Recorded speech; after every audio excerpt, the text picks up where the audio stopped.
করো। আমি বুঝতে পারতেছি না যে কেউ শুনতেছো কিনা। জি ম্যাম। আচ্ছা তাহলে শুরু করি। হ্যাঁ, আমরা আজকে পড়বো হচ্ছে সেল ইনজুরি। মেয়েরা ভাই তো গত ক্লাসে তোমাদের হেমোডাইনামিক্স পড়াইছে, ওটা আশা করি বুঝছো, সুন্দরভাবে উনি পড়াইছে। এটা আইটেম যদি আমি টাইম ইয়ে করে দিই তখন দিয়ে দিও। আজকে আমি তোমাদের যে টপিকসটা পড়াবো সেটা হলো সেল ইনজুরি। সেল ইনজুরি হচ্ছে কি, আমাদের সেল যখন কোনো একটা ইনজুরি স্টিমুলার এক্সপোজে আসবে তখন যে একটা সিকোয়েন্স অফ ইভেন্টস হবে সেটাই হচ্ছে তোমার সেল ইনজুরি। এখন হচ্ছে কি, হ্যালো, সেল ইনজুরি এখন ডেফিনেশনটা কি, সেটা হচ্ছে যদি if cells are expose to injurious stimuli or হচ্ছে because of nutrition or any type of mutation that affect cellular constituent, a sequence of events followed that is termed as cell injury. ঠিক আছে, sell যখন injurious স্টিমুলাসের সংস্পর্শে আসবে তখন যে ইনজুরিটা হবে সেটাই সেল ইনজুরি। এখন আমরা পড়বো সেল ইনজুরির কজ গুলো কি কি, কেন হয় সেল ইনজুরি। শোনা যায়? হ্যালো। হ্যাঁ, সেল ইনজুরি কজ কি, যখন তোমার বডিতে অক্সিজেন ডিপ্রাইভেশন হবে। অক্সিজেন ডিপ্রাইভ কেন হবে, কোনো কারণে যদি আমাদের বডিতে ব্লাড সাপ্লাই কমে যায় অথবা হচ্ছে তোমার কোনো হাইপোক্সিক কন্ডিশন হলো তখন হচ্ছে কি সেল নিউট্রিশন পাবে না, সেল ইনজুরি হবে। এক অক্সিজেন ডিপ্রাইভেশনের কারণে হতে পারে, অথবা কিছু ফিজিক্যাল এজেন্টস, ধরো হচ্ছে কোনো এক্সট্রিম অফ টেম্পারেচারে অথবা হচ্ছে বার্নের কারণে যদি হয় তখন হবে ইনজুরি হতে পারে, অথবা কিছু কেমিক্যাল এজেন্টস যেমন হচ্ছে তোমার অ্যালকোহল বা সাইটোটক্সিক কোনো ড্রাগস অথবা নার্কোটিক্স এর কারণে হলো তখন সেল ইনজুরি হবে, অথবা কোনো ব্যাকটেরিয়া, ভাইরাস, ফাঙ্গাস বা প্যারাসাইট যদি অ্যাটাক করে তখন হচ্ছে সেল ইনজুরি হবে। আর কিছু হচ্ছে জেনেটিক ডিরেঞ্জমেন্ট এর কারণে হয়, যেমন হচ্ছে কোনো মিউটেশন হয়ে গেল, লাইক হচ্ছে তোমার অটোজোমাল যে ডমিনেন্ট ডিজিজ বা আছে ডাউন সিনড্রোম, মারফান সিনড্রোম, এগুলোর কারণে হচ্ছে সেল ইনজুরি হতে পারে। অথবা হচ্ছে তোমার আমাদের সেলের এজিং হয়, ঠিক আছে, একটা পর্যায়ে যে সেনাইল হয়ে গেলে তখন হচ্ছে একটা এজিং হয়, এসব কারণে সেল ইনজুরি হতে পারে। হ্যাঁ, তুমি কি বুঝতে পারছো? তোমরা কি শুনতে পাও? একজন একটু রেসপন্স করো তো। জি ম্যাম, শুনতে পারি। আচ্ছা, কথা না শোনা গেলে একটু বললো, হ্যাঁ। এখন আমরা পড়লাম হচ্ছে সেল ইনজুরি কি এবং কি কারণে হয়। এবার হচ্ছে আমরা তোমার একটা রিটেন কোশ্চেন আসে প্রায়, যেটা তোমরা অলওয়েজ ভুল করো। কোশ্চেনটা আগে বুঝতে হবে তারপর অ্যান্সার করবে। কোশ্চেনে থাকে হচ্ছে সেলুলার টিস্যু রেসপন্স, একটা ইনজুরি হলে আমাদের সেল কি রেসপন্স করবে সেটা আসে, আর তোমরা কি করো সিকোয়েন্স অফ ইভেন্টস দিয়ে দাও, তা দিলে কিন্তু হবে না। হ্যাঁ, সেলুলার টিস্যু রেসপন্স বললে তখন তোমরা দিবা হচ্ছে সেল কি কি রেসপন্স করবে একটা ইনজুরি হলে। সেল কি করতে পারে, তোমার হচ্ছে অ্যাডাপ্টেশন করতে পারে অথবা হচ্ছে সেল ইনজুরি হতে পারে। এখন সেলুলার অ্যাডাপ্টেশনের মধ্যে কি কি করতে পারে সে, তোমার অ্যাট্রফি হতে পারে, হাইপারট্রফি হতে পারে, অথবা হাইপারপ্লেসিয়া অথবা মেটাপ্লেসিয়া। ঠিক আছে, আইদার সেল অ্যাডাপ্টেশন করলে অথবা সেল ইনজুরি হবে। সেল ইনজুরি কি কি হবে, রিভার্সিবল আছে আর কিছু ইরিভার্সিবল আছে। ইরিভার্সিবল এর আন্ডারে হচ্ছে তোমার very very important necrosis and apoptosis. ঠিক আছে, সেল বললাম কি সেলুলার অ্যাডাপ্টেশন হবে অথবা সেলুলার ইনজুরি হতে পারে অথবা কিছু ইন্ট্রাসেলুলার অ্যাকুমুলেশন হবে অথবা প্যাথোলজিক্যাল ক্লাসিফিকেশন এন্ড আলটিমেটলি হতে পারে হচ্ছে তোমার সেলুলার এজিং। এগুলো হচ্ছে cellular tissue response against injury. এটা আসলে কিন্তু তোমরা এই কথাগুলো লিখবে। আমি কিছুদিন আগে যখন তোমাদের খাতা দেখছিলাম তোমরা সবাই ওই সিকোয়েন্স অফ ইভেন্টসটা কি এখানে লিখে দিছো, এটা দিলে কিন্তু হবে না। ঠিক আছে, আমরা এখন পড়লাম হচ্ছে cellular response to tissue injury. এখন আসো আমরা সেলুলার হচ্ছে টাইপস অফ ইনজুরি পড়বো। সেলুলার ইনজুরি টাইপস হচ্ছে দুটা, একটা হইতে পারে রিভার্সিবলি। রিভার্সিবল মানে কি, যখন তুমি ইনজুরিয়াস স্টিমুলাইটা আবার উইথড্র করে নিবা তাহলে কি হবে, উইথড্র করে নিলে সে আবার আগের পজিশনে চলে আসতে পারে, সেটাই হচ্ছে রিভার্সিবল। আর ইরিভার্সিবল মানে কি, ওই যে ইনজুরিয়াস স্টিমুলাইটা সেটা পারসিস্ট করার পরে যে কন্ডিশন গুলো হবে সেটা হচ্ছে ইরিভার্সিবল। ঠিক আছে, এখন ইরিভার্সিবল সেল ইনজুরি আন্ডারে হচ্ছে দুইটা, ওয়ান হচ্ছে নেক্রোসিস আর একটা হচ্ছে অ্যাপোপ্টোসিস, এগুলো আমরা পরে পড়বো। এখন যে ইরিভার্সিবল সেল ইনজুরি সেটা কিভাবে হয়। হ্যালো, শোনা যায়? জি ম্যাম, আসতেছে। আচ্ছা, ইরিভার্সিবল সেল ইনজুরি তোমার হচ্ছে মেকানিজমটা কি? ধরো আমাদের বডিতে আমরা কজে পড়ছি কি, যদি অক্সিজেন ডিপ্রাইভেশন হয় বা ব্লাড সাপ্লাই কমে গেল, ব্লাড সাপ্লাই কমে যাওয়া মানে হচ্ছে ইসকেমিয়া। এখন যদি বডিতে তোমার ইসকেমিয়া হয় তাহলে কি হবে, মাইটোকন্ড্রিয়াতে যে অক্সিজেন সাপ্লাই আসবে না, ঠিক আছে, বা হচ্ছে মাইটোকন্ড্রিয়াতে যে আমাদের অক্সিডেটিভ ফসফোরাইলেশন হয় সেটা হচ্ছে ঠিকমতো হবে না। তো হচ্ছে কি ঠিকমতো না হলে তখন কি হবে, সোডিয়াম পটাশিয়াম পাম্প যে দরকার সেটা হচ্ছে আমাদের কাজ করতে পারবে না, বিকজ এটিপি কমতেছে। হ্যাঁ, সোডিয়াম পটাশিয়াম পাম্প কিভাবে কাজ করে তোমার এটা তো জানোই, নিশ্চয়ই পড়ে আসছো। যে সোডিয়াম বের হয়ে যাওয়ার কথা কিন্তু উল্টা এখানে সোডিয়াম ঢুকতে থাকবে। তো সোডিয়াম হচ্ছে তোমার অসমেটিক্যালি অ্যাক্টিভ পার্টিকেল, সে হচ্ছে যখন ঢুকে সাথে সে ওয়াটারকে নিয়েও ঢুকে, সাথে হচ্ছে কিছু ক্যালসিয়ামও ঢুকবে। যখন ওয়াটার ঢুকবে তখন হচ্ছে কি সেলটা সোল আপ হবে। আর হচ্ছে যখন যেহেতু ক্যালসিয়াম ঢুকলো তখন কি আমাদের বডিতে ইন্টারসেলুলার ক্যালসিয়ামের পরিমাণটা বাড়বে।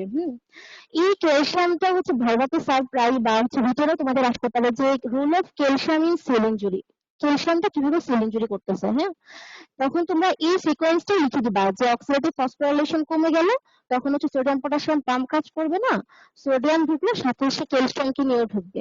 ক্যালসিয়াম হচ্ছে চারটা জিনিস করবে, সে হচ্ছে আপনার একটা এটিপিএস যেটা আছে সেটাকে অ্যাক্টিভেট করে দিবে। এটিপিএস যদি অ্যাক্টিভেট হয় তাহলে হচ্ছে কি বডিতে এটিপি ডিপ্লিশন হবে, সো আলটিমেটলি আবার সোডিয়াম পটাশিয়াম পাম্প আর কাজ করতে পারবে না। আরেকটা কি করবে, সে প্রোটিয়েজ যে একটা এনজাইম আছে সেটাকে অ্যাক্টিভেট করবে। প্রোটিয়েজ যদি অ্যাক্টিভেট করে তাহলে কি হবে, প্রোটিন লাইসিস হবে। দেন সে কি করবে, তোমার ফসফোলাইপেজ এনজাইমটাকে অ্যাক্টিভেট করে দিবে, তাহলে ফসফোলিপিড ড্যামেজ হবে। আর এটা কি করবে, তোমার এন্ডোনিউক্লিয়াস যেটা আছে সেই এনজাইমটাকে অ্যাক্টিভেট করবে, সে কি করবে, তোমার নিউক্লিয়ার যে ফ্র্যাগমেন্টেশনটা সেটাকে ক্রোমাটিন কনডেনসেশন করে দিবে। তার মানে ক্যালসিয়াম কি করলো, ক্যালসিয়াম চারটা জিনিস করলো। একটা হচ্ছে তোমার সে অ্যাটিপেজকে অ্যাক্টিভেট করলো, তারপরে দুই প্রোটিয়েজ, তিন হচ্ছে তোমার সে কি করবে, ফসফোলাইপেজকে অ্যাক্টিভেট করবে, আর হচ্ছে এন্ডোনিউক্লিয়াসকে অ্যাক্টিভেট করবে। অ্যাক্টিভেট করার কারণে এভাবে সে মেমব্রেন ড্যামেজ করবে। আরেকটা হলো কি, তোমার যেহেতু অক্সিজেন ডিপ্রাইভেশন হচ্ছে তার মানে কি আমাদের বডিতে আমরা জানি অক্সিজেন প্রেজেন্স হয় হচ্ছে গ্লাইকোলাইসিস হবে, ঠিক আছে। এখন যেহেতু বডিতে অক্সিজেন নাই তাহলে কি হবে, অ্যানারোবিক গ্লাইকোলাইসিস হবে। অ্যানারোবিক গ্লাইকোলাইসিসটা কি সেটা জানো তোমরা, অ্যানারোবিক গ্লাইকোলাইসিসের পরে তার এন্ড প্রোডাক্ট কি হবে, ল্যাকটিক অ্যাসিডোসিস। তো আমাদের ল্যাকটিক অ্যাসিডোসিস হলে সেলের কি অ্যাসিডিটি, সেলের অ্যাসিডিটি বেড়ে যাবে, তখন সেল ঠিক মতো কাজ করতে পারবে না। আরেকটা সে কি করবে, আমাদের যে রাইবোজোম আছে সেগুলোকে ডিটাচ করে দিবে। রাইবোজোম যখন ডিটাচ হয়ে যাবে তখন আর প্রোটিন সিনথেসিস হবে না। এই হলো mechanism of action of irreversible sell injury. ঠিক আছে, বুঝছো? আইমান তাহমি, তুমি বুঝতে পারছো? একটু আনমিউট করে বলো তো। জি ম্যাম। আচ্ছা ঠিক আছে। ইরিভার্সিবল সেল ইনজুরির আমরা মেকানিজম অফ অ্যাকশন পড়লাম, ঠিক আছে। এখন তোমরা দুইভাবেই কোশ্চেন আসুক, রবিনসে একটা চার্ট আছে বা ছবি আছে, তোমরা ওই ছবিটা দিয়েও লিখতে পারো অথবা কেউ যদি চাও ইলাবোরেটলি লিখতে পারো, কিন্তু ভাইভাতে হচ্ছে এই কয়েকটা কথাই বলবো। হ্যাঁ, বেসিক্যালি তোমার মেইনলি আসে হচ্ছে role of calcium in cell injury, এটাও অনেক সময় তোমার রিটেন কোশ্চেনে দিয়ে দিতে পারে, অথবা হচ্ছে মেকানিজম অফ অ্যাকশন কিভাবে হইলো সেল ইনজুরিটা সেটাও দিয়ে দিতে পারে। ইরিভার্সিবল সেল ইনজুরি, এবার আমরা পড়বো হচ্ছে কি কি চেঞ্জ হয় রিভার্সিবল এন্ড ইরিভার্সিবল সেল ইনজুরিতে। এটা প্রায় তোমার কোশ্চেন, রিটেন কোশ্চেন, বেসিক্যালি এগুলো রিটেন, এটা রিটেনে দিতে পারে। এখন আমরা কি জানি, সেল মানে যে কোনো সেলের ইনজুরি হলে সেলের যে কনস্টিটিউয়েন্ট আছে তার মধ্যে হচ্ছে চারটা কনস্টিটিউয়েন্ট বেশি এফেক্ট হবে। প্রথম তোমার হচ্ছে প্লাজমা মেমব্রেন, ঠিক আছে। আমি এখন বলতেছি হচ্ছে রিভার্সিবল সেল ইনজুরি হলে কি কি এফেক্ট হয়। প্লাজমা মেমব্রেনে কি হবে, তোমার ব্লিডিং হয়ে যেতে পারে। ব্লিডিং মানে কি, সেটা হচ্ছে তোমার কোনো জায়গায় একটু ফুলে যাবে, ঠিক আছে, সেটাকে আমরা বলি ব্লেড ফর্মেশন। সেল মেমব্রেনে কোথাও একটু ফুলে গেল, অথবা হচ্ছে ব্লান্ট হয়ে যেতে পারে, সেল মেমব্রেনটা যেরকম থাকার কথা সেটা না হয়ে সে চ্যাপ্টা হয়ে গেল। অথবা তোমার হচ্ছে কি সেল মেমব্রেনে যে আমাদের মাইক্রোভিলাই থাকে ওগুলা হচ্ছে তোমার নষ্ট হয়ে যাবে। অথবা একটা হইতে পারে মাইলিন ফিগার ফর্মেশন হতে পারে। এখন মাইলিন ফিগারটা কি, মাইলিন ফিগার হচ্ছে আমরা যখন একটা মানে মাইলিনেটেড এক্সন যেটাকে ট্রান্সভার্স সেকশন করো, তখন ট্রান্সভার্স সেকশন করলে তুমি দেখতে পাবে হচ্ছে সেখানে যে সোয়ান সেল থাকে ওগুলো কয়েলের মতো পেঁচায় থাকবে, আর তার চারপাশে একটা হচ্ছে তোমার ফ্যাটের একটা স্তর থাকবে, এটাকে মাইলিন ফিগার বলা হয়। হ্যাঁ, এটা কিন্তু তোমার ধরতে পারে হোয়াট ইজ মাইলিন ফিগার। দেন তোমার হচ্ছে এখানে যে আমাদের ইন্টারসেলুলার কিছু অ্যাটাচমেন্ট থাকে ওগুলাও নষ্ট হয়ে যাবে। এই গেল আমি প্লাজমা মেমব্রেন। প্লাজমা মেমব্রেনে কি কি বললাম? আইদার হচ্ছে ব্লেবিং, ব্লান্টিং, মাইলিন ফিগার আর হচ্ছে লুজেনিং অফ ইন্ট্রাসেলুলার অ্যাটাচমেন্ট। ঠিক আছে, এবার আসো সেলের ভিতরে আরেকটা কম্পোনেন্ট কি, মাইটোকন্ড্রিয়া। মাইটোকন্ড্রিয়াতে কি ড্যামেজ হবে? ওই যে সোডিয়াম পটাশিয়াম পাম্প কাজ করতে পারতেছে না, সেলের ভিতরে কি হচ্ছে তোমার পানি ঢুকতেছে সোডিয়ামের সাথে, তখন হবে কি মাইটোকন্ড্রিয়া সুইলিং হয়ে যেতে পারে। দেন তোমার হচ্ছে এখন আমাদের সেলের ভিতরে আর কি থাকে, এন্ডোপ্লাজমিক রেটিকুলাম। রেটিকুলামের মধ্যে কি হবে, এন্ডোপ্লাজমিক রেটিকুলামটা তোমার কি হবে, ডাইলেট হয়ে যেতে পারে অথবা ডিটাচ হয়ে যেতে পারে হচ্ছে রাইবোজোম গুলা যেখানে লেগে থাকে, ঠিক আছে, ওটা যদি ডিটাচ হয়ে যায় তাহলে কি প্রোটিন সিনথেসিস আর হবে না। এই গেল। আর নিউক্লিয়াস, নিউক্লিয়াসের মধ্যে কি হবে, আমাদের নিউক্লিয়াসটা তোমার হচ্ছে গ্রানুলার বা ফিব্রিলার এলিমেন্টে পরিণত হতে পারে, মানে সেটাও ডিস্ট্রয় হয়ে যাবে। এগুলো আমি কি বললাম, রিভার্সিবল সেল ইনজুরি কি কি চেঞ্জ হয়, ঠিক আছে। রিভার্সিবল সেল ইনজুরি চেঞ্জ গুলো যদি পরীক্ষায় আসে ঠিক এইভাবে দিয়ে দিবা, এই চারটা। প্লাজমা মেমব্রেনে কি কি চেঞ্জ হলো, তারপরে মাইটোকন্ড্রিয়াতে কি বললাম, আর হচ্ছে এন্ডোপ্লাজমিক রেটিকুলামে, আর তোমার হচ্ছে নিউক্লিয়াসে কি কি হলো, ঠিক আছে। এবার আসো ইরিভার্সিবল সেল ইনজুরিতে, তোমরা ইরিভার্সিবল সেল ইনজুরিতে পুরো হোল স্ট্রাকচারটা আমাদের চেঞ্জ হয়ে যাবে, ঠিক আছে। ইরিভার্সিবল সেল ইনজুরি মাইটোকন্ড্রিয়াতে ভ্যাকিউল তৈরি হবে, ফাঁকা ফাঁকা ভ্যাকিউল তৈরি হবে, আলটিমেটলি কি যেটা সেলটা ডেড পর্যায়ে চলে যাবে। ওটা হলো তোমরা যদি রিটেনে আসে ছবিটা দিয়ে দিবা, রবিনস একটা ছবি আছে ওই ছবিটা দিয়ে সিকোয়েন্স অফ ইভেন্টস গুলো এগুলো লিখে দিবা, অথবা যদি রিভার্সিবল সেল ইনজুরি কি কি চেঞ্জ বলে শুধু এটা রিটেনের জন্য লিখবা। এবার আসে হচ্ছে আমরা যেটা পড়বো, হোয়াট ইজ ফ্রি রেডিক্যাল। এটা তোমাদের শর্ট নোট, আমি কিন্তু রিটেন প্লাস ভাইবা দুইটাই একসাথে বলতেছি, হ্যাঁ। এখন আসলে হচ্ছে হালিমা, তুমি কি বুঝতেছো? জি ম্যাম। বুঝতে পারছো যে ইরিভার্সিবল সেল ইনজুরি চেঞ্জ গুলা কি কি হয়েছে? হ্যাঁ, আনমিউট করে বলো তো একটু আমাকে, শুনছো কিনা হালিমা?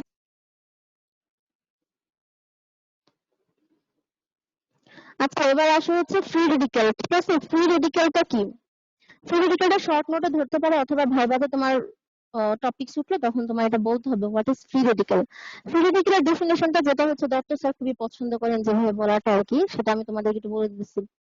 ফ্রি রেডিক্যাল হচ্ছে one type of chemical species, ঠিক আছে, that have a single unpaired electron in an outer orbit, which are highly react with both organic and inorganic substance. এই কথাটা কিন্তু স্যার খুবই পছন্দ করেন, এটা অবশ্যই বলতে হবে। ফ্রি রেডিক্যালস তোমরা যেসব বই ফলো করো ওগুলাতে কিন্তু এই কথাটা নাই, শুধুমাত্র হচ্ছে ফ্রি রেডিক্যালের chemical species that have a single unpaired electron in an outer orbit, এটা পর্যন্ত দেওয়া। সাথে তোমাদের বলতে হবে which are highly react with both organic and inorganic substance, দুটার সাথে যেটা করবে, হ্যাঁ।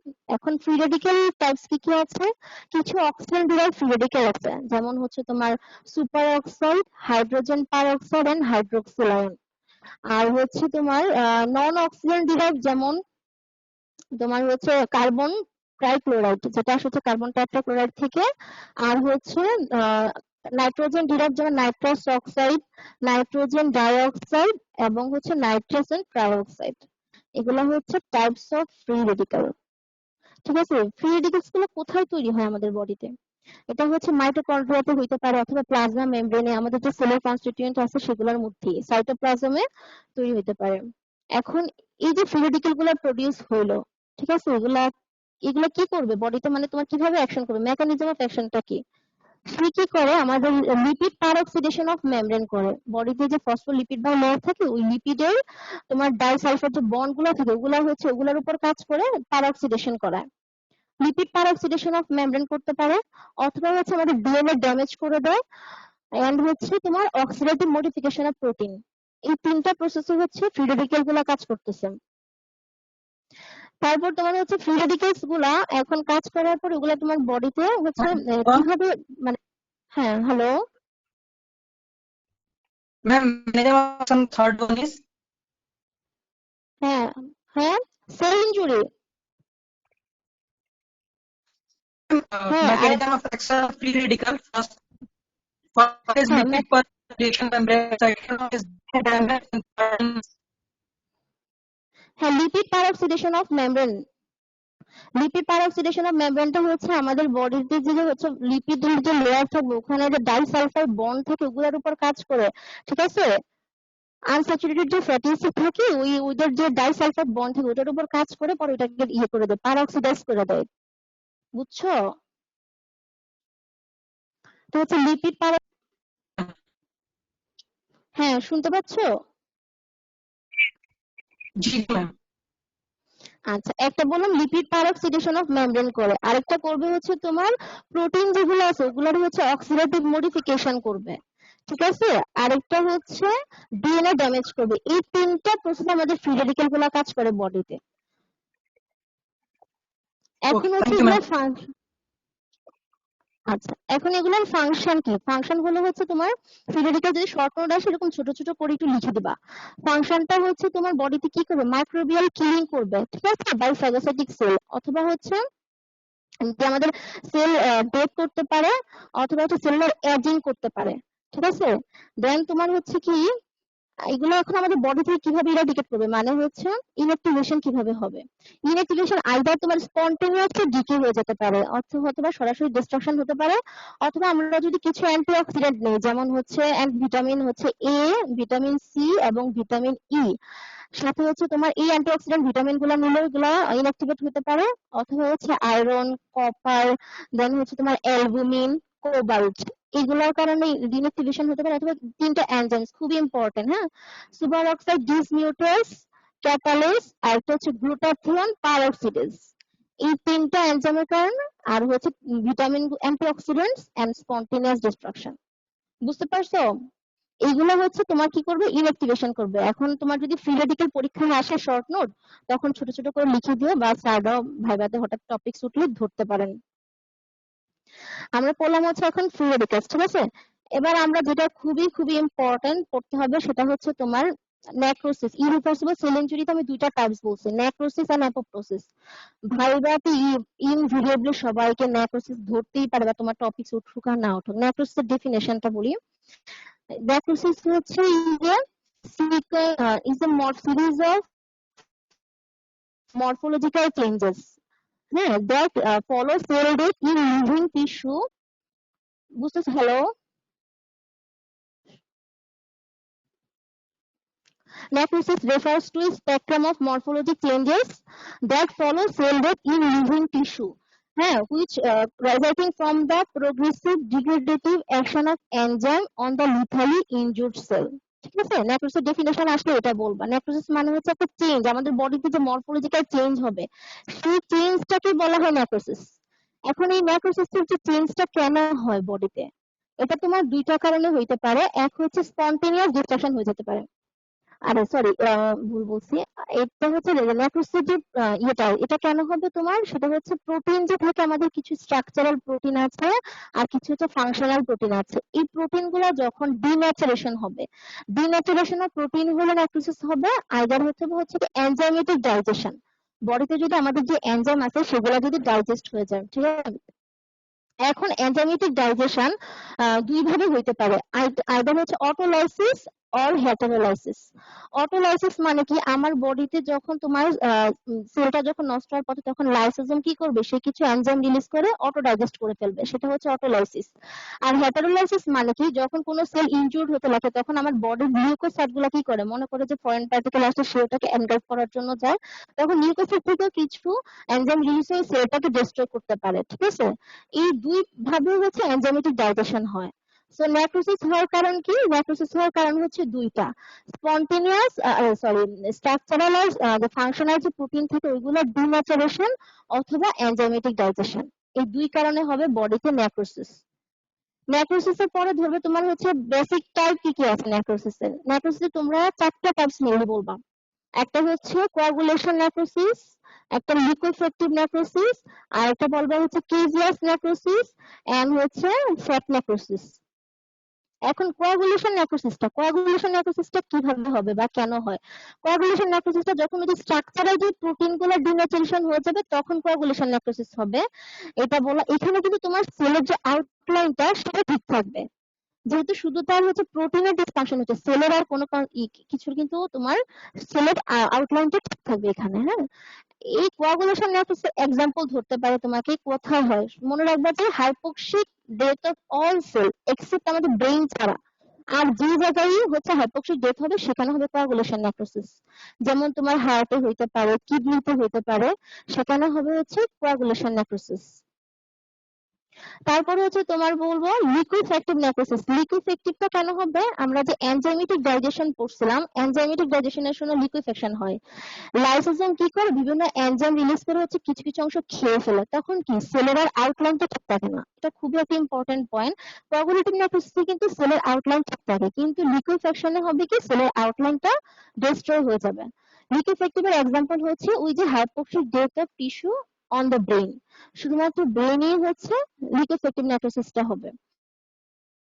তো তোমার কোয়াগুলেশনটা হচ্ছে ব্রেন ছাড়া বাকি যে টিস্যুগুলোতে আছে সেগুলোতে হবে। লিকুইফ্যাক্টিভের এক্সাম্পল বললাম হচ্ছে hypoxic death of the cell in brain, আর সাথে হচ্ছে তোমার কোনো ইনফেক্টিভ অর্গানিজম দ্বারা ব্যাকটেরিয়াল, যেমন হচ্ছে পায়োজেনিক অ্যাবসেস হইতে পারে। এই দুটো হলো কোয়াগুলেশন আর লিকুইফ্যাক্টিভ।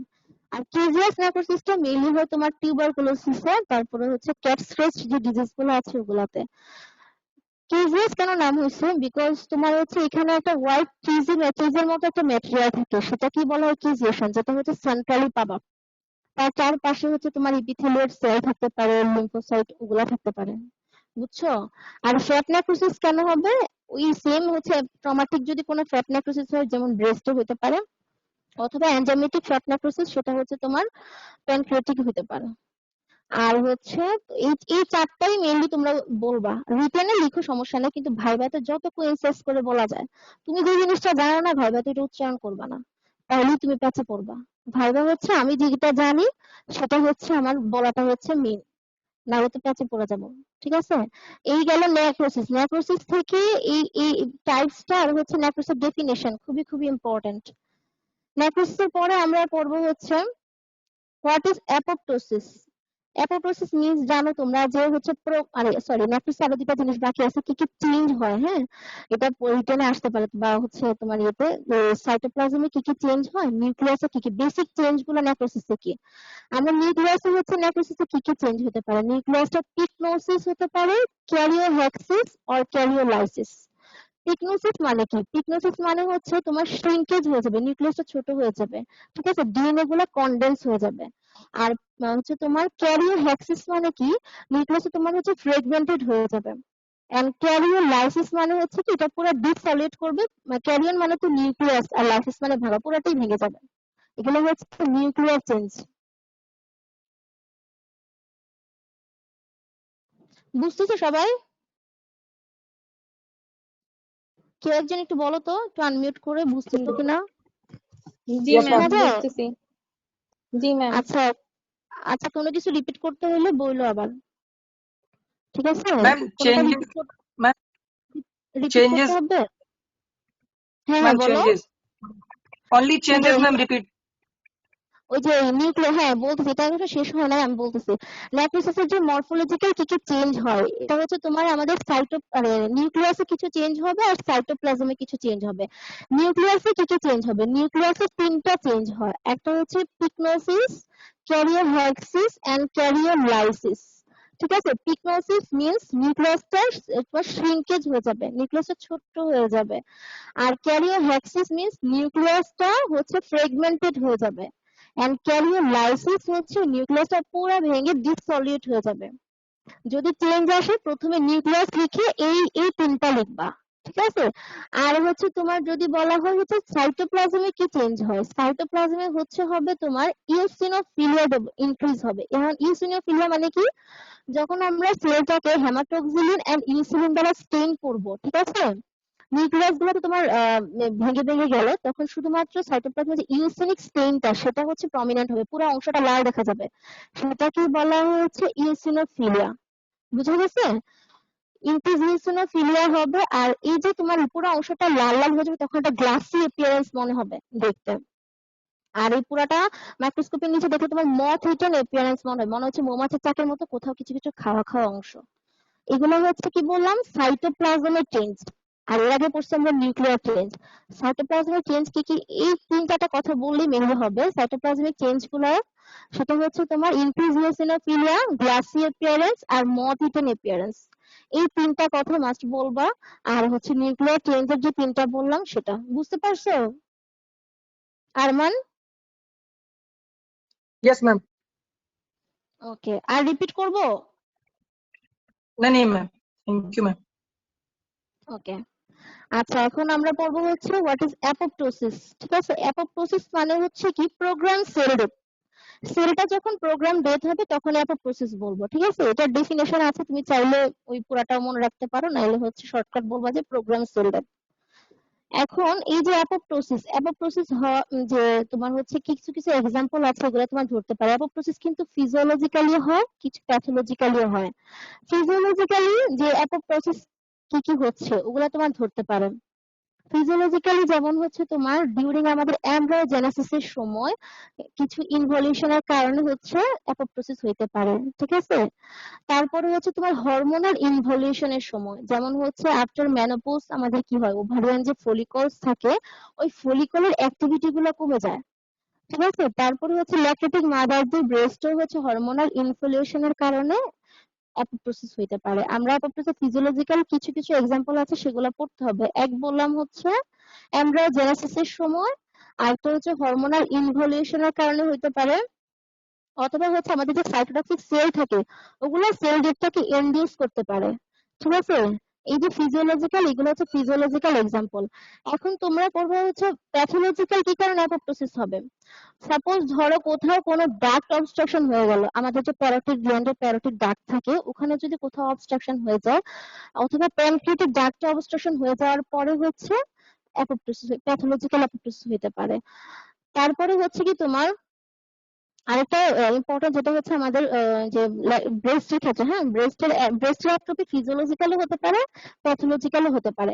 প্যাথোলজিক্যাল কিভাবে, যদি তোমার বডিতে ইস্ট্রোজেন প্রোজেস্টেরনের ডিফিসিয়েন্সি ঘটে কোনো কারণে, তখন এটা আমরা প্যাথোলজিক্যাল অ্যাপোপ্টোসিস বলবো। ঠিক আছে, দেন হচ্ছে সেল ডেথ, কোনো টিউমার হলে এই টিউমারের ক্ষেত্রে সেল ডেথ হইতে পারে, সেটাও প্যাথোলজিক্যাল অ্যাপোপ্টোসিস। সো তোমার যদি জিজ্ঞেস করে যে অ্যাপোপ্টোসিসের কি কি ইয়ে হয়, ফিজিওলজিক্যাল এক্সাম্পল গুলা বলতে পারবা কিনা, বা প্যাথোলজিক্যাল এভাবে বলবা। আচ্ছা সবাই এত কম কেন আজকে, 11 জন মাত্র? ম্যাম কমই থাকে, 12-13 সবসময় জন করে ক্লাস করে। ও, তোমরা পড়তেছো বাসায় ঠিক মতো? জি ম্যাম, মোটামুটি। ম্যাম যাদের এখনো আইটেম বাকি আছে মোটামুটি শুধু তারাই ক্লাস করে, বাকিদের থেকে অল্প কয়েকজন করে। রেগুলার বেসিস তো কাউকেই দেখতেছি না, দুই একজন ছাড়া। রেগুলার বেসিস জি নেই নাই। অন্যান্য ক্লাসে এরকমই। ওরা মানে হচ্ছে কি সব পড়ে ফেলছে? এটা তো বলতে পারি না, তো ওরা জানে। তারা এত কষ্ট করে তোমাদের একদিক দিয়ে প্লাস পয়েন্ট হচ্ছে তোমরা 2 মাস টাইম পাইলা, কিছু হচ্ছে পড়তে পারতেছো, এটা একটা সুযোগ। আর যারা হচ্ছে তোমরা ক্লাস করতে পারো না তারা ক্লাস করার আরেকটা সুযোগ পাচ্ছ, এটাও আলহামদুলিল্লাহ। এখন তোমরা সবাই সুস্থ থেকে প্রফ কবে হয় সেটা তো এখনো অনিশ্চিত, বলাটা আসলে ঠিক যাইতেছে না। এই সুযোগে তোমরা রিভিশন দিতে থাকো, পড়তে থাকো। অবশ্য বুঝতে পারতেছি তোমাদের অনেকেরই অনেক প্রবলেম থাকে যে এত ক্লাসগুলো অ্যাটেন্ড করা সম্ভব হয় না, সব বুঝাও। আসলে অনলাইনে হচ্ছে তোমার পড়াশোনা হবে টু ওয়ে কমিউনিকেশন, আমি যা পড়ালাম তুমি ফিডব্যাকটা আমাকে দিচ্ছ কিনা। অনলাইনে তো আসলে এটা পসিবল না, জাস্ট আমরা এসে গড়গড় করে বলে গেলাম, তুমি কি বুঝলা কি না বুঝলা ওইটাও হয় না আসলে। লেকচার গ্যালারিতে জি যেরকম ম্যাম। করে পড়ানো যায় ওইটা এরকম হয় না। আর তুমি রেকর্ডিং গুলো পরে দেখোনি? হুম, যে রেকর্ড গুলো স্যাররা ক্লাস নেয় ওগুলা তোমরা দেখো? বা অনেকের নেটওয়ার্ক থাকে না, অনেকে অনেক জায়গায় গ্রামেও আসো হয়তো, বা এই জন্য হচ্ছে থাকে না। ম্যাম নেটওয়ার্ক একবার আসে একবার যায়, ক্লাসে একবার ঢুকি একবার বের করে দেয়, এই অবস্থা হইতেছে। আচ্ছা, না হয় তুমি ডাউনলোড করে রাখো, পরে তো রেকর্ডিং থাকে ওগুলা দেখতে পারবা, সমস্যা নাই। জি ম্যাম। আচ্ছা, তনু ম্যাম তনু আইটেম দিব তোমার তো, কিভাবে হ্যাঁ আইটেম ইনশাল্লাহ আইটেম নিতে পারবো, সমস্যা নাই। তোমরা হচ্ছে এখন যে ক্লাসগুলো হচ্ছে আমাদের ওগুলোর সাথে সাথে পড়ে ফেলবে। আজকে ধরো আমি সেল ইনজুরি পড়ালাম, ওইটা আজকে একটু নোট করে ফেললা, পড়ে ফেললা। আর যাদের হচ্ছে পড়া শেষ তারা একটু রিভিশন দিলা, যে যে ক্লাসগুলো হলো ওগুলো রিভাইজ করলা, সিইউতে কি কি কোশ্চেন আসছে গত 5 বছরে ওগুলো একটু দেখলা। দেখে হচ্ছে ওই রিটেন কোশ্চেন গুলো সলভ করে ফেলবা আর সাথে সাথে ভাইভাটা পড়বা। আর তোমরা যারা নিউ পড়তেছো তোমরা এগুলো কি গুছিয়ে রাখো, পরে যখন আমি একসাথে ধরো টাইম পাইলে আল্লাহর রহমতে কিছুদিন পর নিতেও পারি, তখন হচ্ছে তোমার একসাথে অনেকগুলো আইটেম দেওয়া লাগতে পারে, তখন তো তুমি একদিনে এতগুলো পড়তে পারবে না। এখন পড়াটা গুছিয়ে রাখো, গুছিয়ে গুছিয়ে পড়ে ফেলো, গুছিয়ে রাখো, তখন সাথে সাথে দিয়ে দিতে পারবা। বুঝছো? জি দিয়ে ম্যাম। দিয়ে কালকে যে হেমোডাইনামিক্স পড়াইছে ওইটা বুঝছো না? ওইটা ওইটা পড়ছো? এই সামিউল রাফি, এই তোমার কি খবর? তুমি আনমিউট করো তো। সামিউল রাফি, ওকে তো আমি দেখতে পাচ্ছি। ও হ্যাঁ, সামিউল রাফি, তুমি কি আমাকে শুনতে পাও?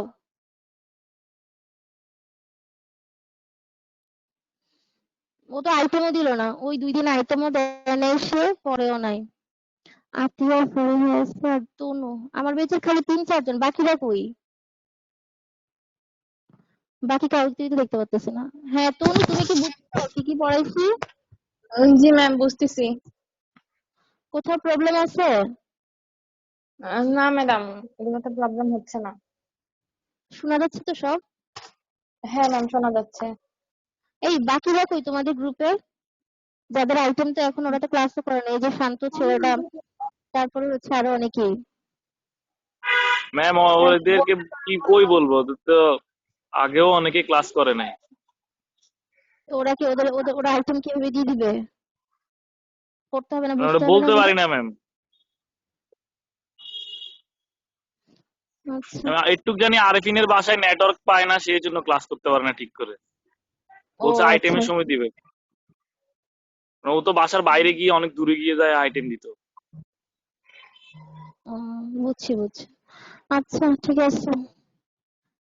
আচ্ছা, অ্যাপোপ্টোসিসে আমরা পড়লাম কি হচ্ছে তোমার ফিজিওলজিক্যাল কি কি কারণে অ্যাপোপ্টোসিস হতে পারে আর প্যাথোলজিক্যাল। বুঝছো? এখন হচ্ছে নেক্রোসিস অ্যাপোপ্টোসিসের ডেফিনেশন ভেরি ভেরি ইম্পর্টেন্ট। এটা তোমার রিটেনে তো আসেই অহরহ, ভাইভাও ধরতে পারে। নেক্রোসিস আর অ্যাপোপ্টোসিসের ডেফিনেশনের মধ্যে কি, নেক্রোসিসে তোমার হচ্ছে কি সেলটা তোমার সোয়েল আপ করবে। ওই যে আমি যে নেক্রোসিসে বললাম হচ্ছে কি সেলটা সোয়েল আপ করবে, আর তোমার অ্যাপোপ্টোসিসে সেল শ্রিঙ্কেজ হয়ে যাবে, যেহেতু অ্যাট্রফি হইতেছে বা ইয়ে হচ্ছে, তখন সেলটা শ্রিঙ্কেজ হবে। আরেকটা খুবই ইম্পর্টেন্ট পয়েন্ট মনে রাখবা, নেক্রোসিসে কি হয়, প্লাজমা মেমব্রেনটা হচ্ছে ইনটেক্ট থাকে না, কিন্তু হচ্ছে তোমার অ্যাপোপ্টোসিসে প্লাজমা মেমব্রেনটা ইনটেক্ট থাকবে। ঠিক আছে? নেক্রোসিসে নিউক্লিয়ার চেঞ্জ গুলো কি কি বললাম আমরা, ওই যে পিকনোসিস, ক্যারিওহেসিস, ক্যারিওলাইসিস হয়, কিন্তু তোমার অ্যাপোপ্টোসিসে হচ্ছে জাস্ট নিউক্লিয়ার ফ্র্যাগমেন্টেশন হবে, তেমন ওই চেঞ্জ গুলো আর হবে না। ঠিক আছে?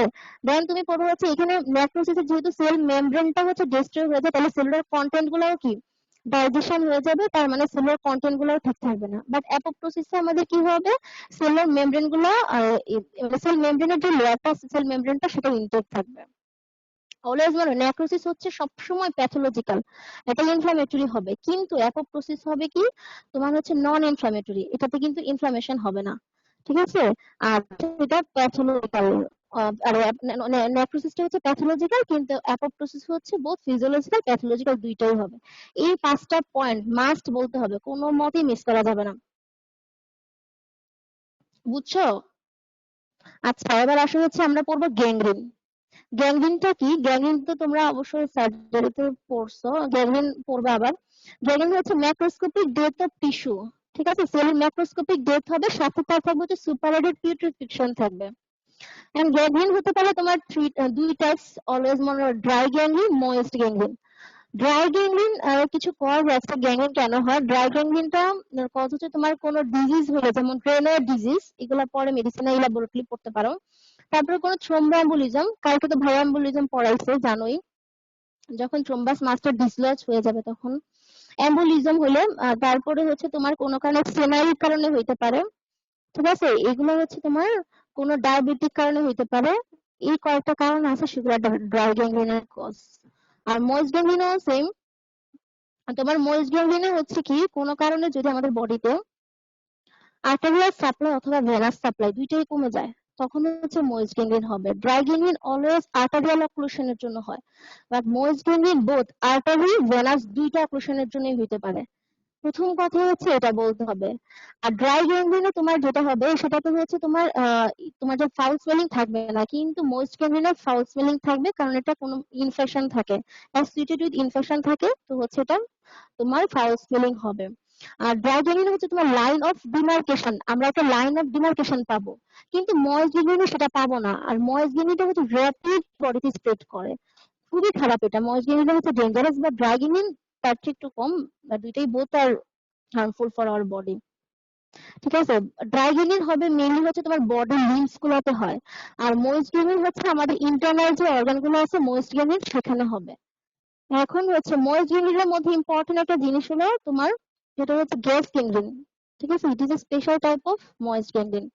গ্যাস গ্যাংগ্রিনে কিছু কজ আছে, যেমন হচ্ছে তোমার ব্যাকটেরিয়া তোমরা পড়ে আসছো, ক্লস্ট্রিডিয়ামের কারণে হয়, অ্যানারোবিক ব্যাকটেরিয়া, সেগুলো হচ্ছে গ্যাস প্রডিউস করে। ঠিক আছে, যেমন ক্লস্ট্রিডিয়াম ওয়েলশাই আছে, ক্লস্ট্রিডিয়াম সেপটিকাম, ক্লস্ট্রিডিয়াম ফেলাক্স, কয়েকটা ক্লস্ট্রিডিয়ামের কারণে হচ্ছে গ্যাংগ্রিন হইতে পারে। গ্যাংগ্রিন আসলে শুধুমাত্র গ্যাংগ্রিনের ডেফিনেশন দিতে পারে, অথবা তোমার হচ্ছে ডিফারেন্সটা দিতে পারে dry gangrene and most gangrene. বুঝছো সবাই?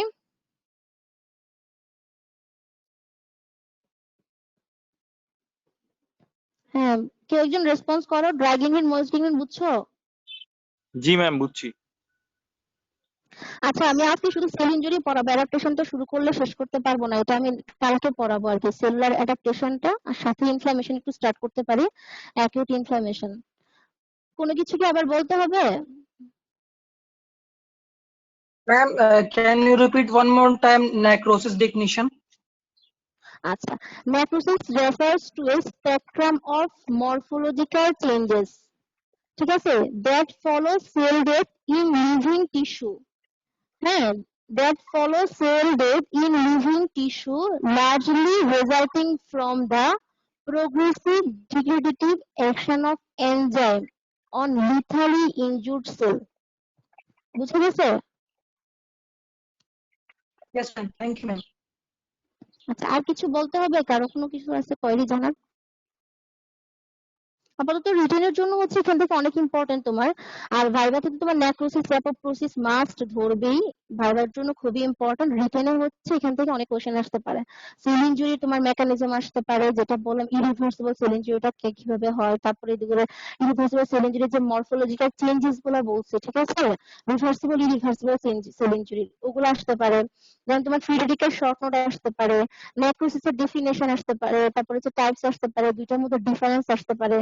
অ্যাপোপ্টোসিসের হচ্ছে তোমার মেইন একটা ইম্পর্টেন্ট বাদ দিছি, অ্যাপোপ্টোসিসের মধ্যে মরফোলজিক্যাল যে চেঞ্জ গুলা, ঠিক আছে, মরফোলজিক্যাল চেঞ্জ অ্যাপোপ্টোসিসের, সেটা হচ্ছে তোমার সেল শ্রিঙ্কেজ হবে। চারটা জিনিস বলতে হবে অ্যাপোপ্টোসিসের মরফোলজিক্যাল চেঞ্জেস, সেল শ্রিঙ্কেজ হবে, ঠিক আছে, ক্রোমাটিন কনডেনসেশন, তারপর হচ্ছে formation of the cytoplasmic blebs and apoptotic bodies, ঠিক আছে, তারপর হচ্ছে phagocytosis of the cytoplasmic bleb, বা হচ্ছে ফ্যাগোসাইটিস হবে। এই চারটা কথা মাস্ট বলতেই হবে, কোনো মতে মিস করা যাবে না। শুনছো সবাই?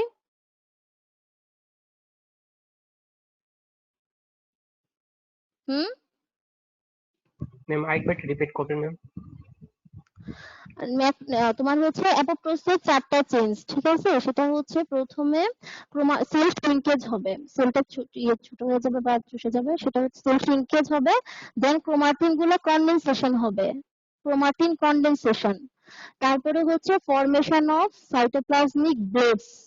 ব্লেডস তো আমি একটু আগে বলে আসছি যে তোমার হচ্ছে যে কোনো একটা ফুলে যাওয়া অংশ, ঠিক আছে, আর অ্যাপোপ্টোটিক বডিটা হচ্ছে ওগুলা যখন এই ফোলা ফোলা অংশগুলো আলাদা হয়ে যাবে, ঠিক আছে, ওইগুলা, তার মানে হচ্ছে ফরমেশন অফ সাইটোপ্লাজমিক ব্লেড অথবা অ্যাপোপ্টোটিক বডিজ, ঠিক আছে। আর ফ্যাগোসাইটোসিস হবে, আর আলটিমেটলি লাস্ট ওয়ান হচ্ছে phagocytosis of the cytoplasmic blebs by phagocytic cell দ্বারা।